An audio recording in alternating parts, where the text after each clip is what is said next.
जय हिंद, राम राम, वंदे मातरम। सभी प्यारे विद्यार्थियों को आशा और उम्मीद करता हूँ कि आप सभी बहुत ही मस्त होंगे।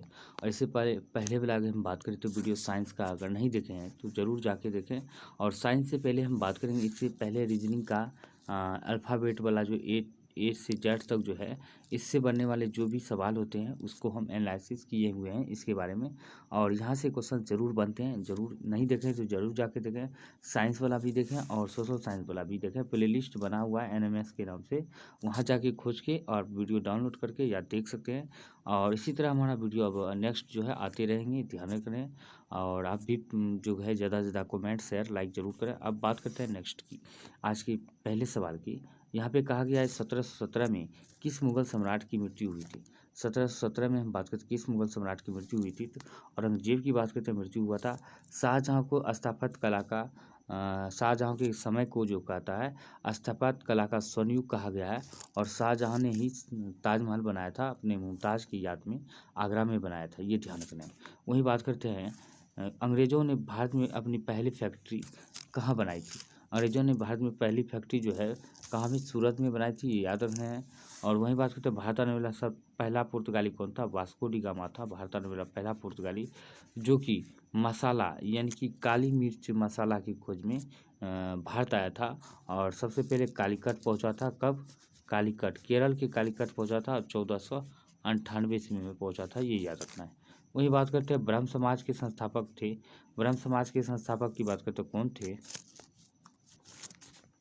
ब्रह्म समाज के संस्थापक के राजा राम मोहन राय थे। कौन थे, कब किया था, 1828 में किया था, ये भी याद रखना है। वहीं बात करते हैं सत्यार्थ प्रकाश के लेखक कौन थे। 100 से सत्यार्थ, 100 से सरस्वती, यानी कि दयानंद सरस्वती जो थे सत्यार्थ प्रकाश के लेखक थे, याद रखना है। बिरसा मुंडा की मृत्यु की बात करें तो कब हुआ था। बिरसा मुंडा की मृत्यु की बात करें तो ये 1900 ईस्वी में हुआ था, हैजा के कारण हुआ था, रांची जेल में, ये याद रखना है। वही बात करते हैं नेक्स्ट की, खिलाफत आंदोलन के मुख्य नेता कौन थे। खिलाफत आंदोलन के मुख्य नेता की अगर हम बात करते हैं अली बंधु थे, याद रखना है। खिलाफत आंदोलन 1900 कब हुआ था, 20 में हुआ था, याद रखना है। वही बात करते हैं नेक्स्ट की, सहायक संधि की व्यवस्था किसने लागू की थी। सहायक संधि की व्यवस्था हम बात करते हैं किसने लागू की थी, लॉर्ड वेलेस्ली ने किया था सहायक संधि की व्यवस्था लागू, ये ध्यान रखना है। और लॉर्ड डलहौजी की बात करते हैं, इसका कार्यकाल 1848 से लेकर 56 तक था। और वहीं बात करें, इसे जो है रेलवे का जनक कहा जाता है, क्योंकि इसी समय में रेलवे का सर्वाधिक विस्तार हुआ था। पटरियों आदि का जो निर्माण, सबसे अधिक पटरियाँ बिछाई गई थी इसी के समय में। अब बंगाल में द्वैत शासन लागू हुआ था, कब। बंगाल में हम बात करते हैं द्वैत शासन सबसे लागू हुआ था 1765 ईस्वी में, याद रखना है। अब प्लासी का युद्ध 1757 में हुआ था। 1773 ईस्वी में बाद में कोलकाता में रेगुलेटिंग एक्ट आया था। 1764 ईस्वी में बक्सर का युद्ध हुआ था, ये याद रखना है। पटना में 1857 की क्रांति संग्राम के नेता कौन थे। 1857 क्रांति के पटना में कहे तो पौ से पटना, पौ से पीर अली, पटना में कहे तो पीर अली। अगर वही पूछता 1857 क्रांति में जगदीशपुर के समय 1857 क्रांति के जगदीशपुर के नायक कौन थे, तो वीर कुंवर सिंह हो जाता, कुंवर सिंह हो जाता, याद रखना था। वहीं पटना लगा दे तो पीर अली हो जाएगा, पौष पटना पौष पीर अली। इस तरह बात करते हैं भगत सिंह को फांसी दी गई थी। भगत सिंह को फांसी 23 मार्च 1931 को। इसके साथ साथ सुखदेव और राजगुरु को भी फांसी दिया गया था। राजगुरु को कहाँ में, लाहौर जेल में दिया गया था 23 मार्च 1931 को। तीनों को एक साथ फांसी दिया गया था। आज़ाद हिंद फौज का गठन कब हुआ था, यानी कि आज़ाद हिंद फौज का गठन की बात करते हैं 1942 में सिंगापुर में हुआ था, ये याद रखना है, 1942 सिंगापुर। पटना संग्रहालय की स्थापना की बात करते कहाँ हुआ था, यानी कि पटना संग्रहालय की स्थापना की बात करें तो ये कब हुआ था,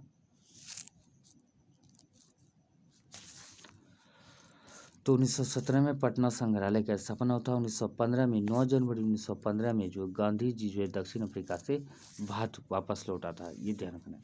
निम्नलिखित में से भारत का परमाणुक देशांतर है, तो भारत में परमाणुक देशांतर की बात करते समय रेखा की तो 82.5 डिग्री, यानी कि 82.5 डिग्री पूर्वी देशांतर है, कब, 82.5 डिग्री पूर्वी देशांतर, ये याद रखना है। किस जलवायु प्रदेश में वर्षा हल्की मगर सालों भर होती है, तो किस जलवायु प्रदेश में हल्की ही वर्षा होती है मगर सालों भर होती रहती है, ध्यान रखना है। ये कौन सा हो जाएगा, इसका राइट आंसर ये हो जाएगा विषुवत रेखीय प्रदेश, ये याद रखना। यहाँ पे जो है सालों भर हल्की वर्षा होती ही रहती है। और भारत में सर्वाधिक वर्षा जो है दक्षिण पश्चिमी मानसून के कारण होता है। दक्षिण पश्चिमी मानसून के कारण भारत में सर्वाधिक वर्षा होती है, ये ध्यान रखना है। वही बात कर रहे हैं इनमें से कौन नवीकरणीय संसाधन है। नवीकरणीय संसाधन किसे कहते हैं? वैसे संसाधन जो प्राकृतिक स्रोत से प्राप्त होते हैं मगर भविष्य में कभी समाप्त होने वाला नहीं है, उसे नवीकरणीय संसाधन कहते हैं। जैसे कि हम बात करते हैं वन जो है एक नवीकरणीय संसाधन है। वन हुआ, जल हुआ, वायु हुआ, और वन, जल, वायु और जो है तरंग ऊर्जा, भूतापीय ऊर्जा, ये सब सारे जो है ये क्या होता है? नवीकरणीय संसाधन है। बाकी जो है और नवीकरणीय संसाधन दो है, कोयला और पेट्रोलियम, ये सब क्योंकि ऑल होता है नवीकरणीय और नवीकरणीय संसाधन का परिभाषा होता है वैसे संसाधन जो प्राकृतिक स्रोत से प्राप्त होते हैं मगर भविष्य में कभी भी समाप्त हो सकता है, उसे अनवीकरणीय संसाधन कहते हैं, ये ध्यान रखना है। इनमें से कौन सा समतापमंडल के ओजोन गैस की परत का क्षय करता है? तो कौन करता है क्षय, ये ध्यान रखना। तो यह करता है कौन? CFC यानी कि क्लोरोफ्लोरोकार्बन इसका पूरा नाम होता है। कार्बन डाइऑक्साइड को शुष्क बर्फ कहा जाता है, जिसको CO2 भी कहते हैं, शुष्क बर्फ। और नाइट्रोजन ऑक्साइड, ये तो बात नहीं करेंगे। बात करते हैं किस प्रकार की चट्टानों में जीवाश्म मिलते हैं। तो जीवाश्म की बात करते हैं यह जो है परतदार चट्टानों में पाए जाते हैं, ये ध्यान रखना है। और बात करते हैं नेक्स्ट की भूपटल पर पाए जाने वाले तत्वों में दो प्रधान तत्व कौन सा है? भूपटल में पाए जाने वाले तत्वों में दो प्रधान तत्व यानी कि ऑक्सीजन और सिलिकॉन है, ये ध्यान रखना है। वही बात करें नेक्स्ट की उस देश का नाम लिखा है जहाँ विश्व की आधी से अधिक जनसंख्या रहती है। सबसे अधिक जनसंख्या जो एशिया में पाई जाती है, याद रखना है। एशिया के बाद दूसरा सबसे बड़ा महाद्वीप जो कहता है अफ्रीका महाद्वीप है, याद रखना है, दूसरे नंबर पर है, ये भी याद। और सबसे छोटा महाद्वीप ऑस्ट्रेलिया है, ये याद रखना। सबसे बड़ा एशिया, सबसे छोटा ऑस्ट्रेलिया। बात करते हैं नेक्स्ट की तप्त नदी से दक्षिण गोवा तक का तटीय मैदान क्या कहलाता है? तो यह तटीय मैदान की बात करें तो कोकन तट कहलाता है, तटीय मैदान कहलाता है, याद रखना है। कृषि के अंतर्गत हम इनमें से किसे लेते हैं? तो कृषि के अंतर्गत हम इनमें से किसे लेते हैं या किसके अंतर्गत कृषि के अंतर्गत कौन कौन आता है? फसलों का उत्पादन, पशुपालन, मत्स्य पालन, यानी कि सभी के सभी जो है कृषि के अंतर्गत आते हैं। गाय पालन, भैंस पालन, इस जितने भी पालन होते हैं सारे के सारे कृषि के अंतर्गत आते हैं। अब बात करते हैं अंकलेश्वर किस खनिज क्षेत्र का है? तो अंकलेश्वर की बात करते हैं यह जो है यह पेट्रोलियम खनिज का है और गुजरात में स्थित है। कहाँ पे? गुजरात, जो पेट्रोलियम उत्पादन करता है, याद रखना। सूती कपड़ा उद्योग में सबसे बड़ा उन्नत राज्य कौन सा है? तो महाराष्ट्र है और दूसरे नंबर पर कौन है? गुजरात है। पहले गोवा और दूसरा पहले महाराष्ट्र और दूसरा गुजरात है, याद रखना है। अब बात कर लेते हैं नागरिक शास्त्र की बात करें तो अब संविधान का कार्य क्या है? तो संविधान की अगर हम बात करें तो क्या कार्य होते हैं? तो इनमें से सभी जो है संविधान का कार्य है। इनमें से कौन सा अधिकार अब मूल अधिकारों में नहीं आता है? तो मूल अधिकारों में हम बात करते हैं अब नहीं आता है, तो संपत्ति का अधिकार नहीं आता है, ये याद रखना है। यह एक विधिक अधिकार हो गया। क्या है? विधिक अधिकार जो है हुआ है। अब बात करते हैं संसदीय सरकार में कार्यपालिका किसके प्रति उत्तरदायित्व है? तो व्यवस्थापिका के प्रति उत्तरदायी होते हैं। राष्ट्रपति जो है भारत के प्रथम नागरिक माना जाता है। मुख्य न्यायाधीश जो होता है इसका नियुक्ति राष्ट्रपति के द्वारा किया जाता है, मुख्य न्यायाधीश और अन्य न्यायाधीश का। भारत का संविधान किस प्रकार का है? भारत का संविधान की बात करते हैं सबसे लंबा यानी कि दुनिया का सबसे लंबा एवं लिखित संविधान है। दुनिया का सबसे लंबा एवं लिखित संविधान जो है यानी कि इसका राइट आंसर का हम बात करें तो क्या होना चाहिए? तो इसका सी आंसर सर्वाधिक व्यापक संविधान है। अब बात करते हैं नीति निर्देशक तत्वों का लक्ष्य किस प्रकार के राज्य की स्थापना करना होता है? तो ये लोक कल्याणकारी राज्यों की स्थापना करना होता है, ये ध्यान रखना है। मंत्रिमंडल का प्रमुख कार्य क्या होता है? मंत्रिमंडल की प्रमुख कार्य की अगर हम बात करें तो क्या होता है? तो ये उपयुक्त में से सभी हो जाएगा। राष्ट्रीय नीति का निर्धारण करना, विदेशी संबंध पर नियंत्रण करना, देश की आर्थिक नीति का निर्धारण करना, यानी कि सभी सही हो जाएंगे। बात करते हैं राज्य की कार्यपालिका का संवैधानिक प्रधान कौन होता है? राज्य की कार्यपालिका का संवैधानिक प्रधान जो होता है राज्यपाल होता है। वही यहाँ पे संवैधानिक के बदले जो होता है कार्यपालिका के बदले वास्तविक कार्यपालिका होता का प्रधान पूछता तो ये मुख्यमंत्री हो जाता। और देश में कार्यपालिका के वैधानिक प्रधान को होता है राष्ट्रपति होता है।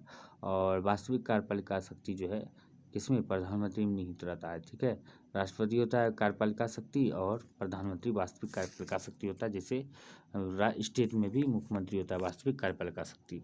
भारत में प्रजातंत्र की सफलता के लिए आवश्यक है, भारत में प्रजातंत्र की सफलता के लिए बात करें तो क्या क्या चीज़ें आवश्यक होते हैं, शिक्षा, सामाजिक न्याय, राजनीतिक चेतना, यानी कि सभी के सभी सही हो जाएंगे।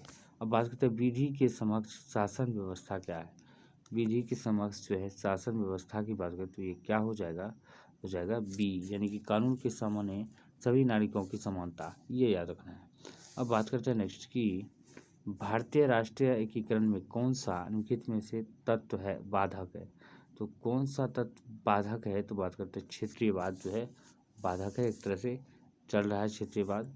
और राज्यों में संवैधानिक तंत्र विफलता होने पर राष्ट्रपति किस धारा के अनुसार राष्ट्रपति शासन कांड कर सकता है। तो शासन यानी कि शासन कांड कर सकता है, तो किस धारा के अंतर्गत कर सकता है, तो हम बात कर लेते हैं 356 के अंतर्गत राष्ट्रपति शासन लगता है, 352 के अंतर्गत राष्ट्रीयपात लगता है, 360 के अंतर्गत राष्ट्रपति जो है वित्तीयपात लगाता है। यानी कि तीनों में शक्ति राष्ट्रपति को प्रदान है प्राप्त है संविधान के अनुसार। 356 में राष्ट्रपति शासन लगता है, 352 में राष्ट्रीयपात लगता है, 360 में वित्तीयपात लगता है। लेकिन अभी तक एक भी बार भी नहीं वित्तीयपात लगा है, लेकिन राष्ट्रीय आपातकाल जो है लगभग 3 बार लग चुका है, ये ध्यान रखना है। अब बात करते हैं संविधान की प्रस्तावना में धर्मनिरपेक्ष शब्द किस संशोधन द्वारा जोड़ा गया था। 42वें संविधान संशोधन द्वारा जो है धर्मनिरपेक्ष शब्द जोड़ा गया था सरदार स्वर्ण सिंह के अनुशंसा पर। तो चलिए दोस्तों, आज के लिए हम बात करें इतना ही। अगली वीडियो में मिलते हैं फिर मैथ और रीजनिंग के साथ। तब तक के लिए जय हिंद, जय भारत।